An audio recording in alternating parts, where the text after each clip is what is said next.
ఏం చేస్తాడో తెలుసా అండి? పిలిపించి నీవు నీ ఇంటి వారందరూ నిశ్చయంగా మరణమవుతారు. ఎందుకో తెలుసా? నా శత్రువైన దావీదుకు నువ్వు సహాయం చేస్తున్నావు, అతడు హెచ్చింపబడుతున్నందుకు సంతోషించక నువ్వు తప్పకుండా మరణం అవుతావు అని ఒక దేవుడి చేత ఎన్నుకోబడిన యాజకుల్ని చంపడానికి కూడా సౌలు వెనుకాడలేదండి. కానీ చివరికి సౌలు జీవితం ఏమైపోయింది? సౌలు జీవితం ఏమైపోయింది మనందరికీ తెలుసు కదా.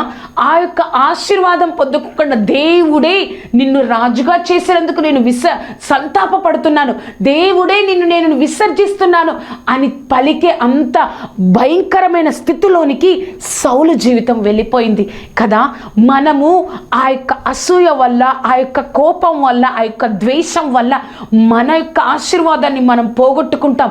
అంతేకాదు తర్వాతి తరానికి ఒక మాదిరికరమైన జీవితం మనది కాకుండా పోతుంది.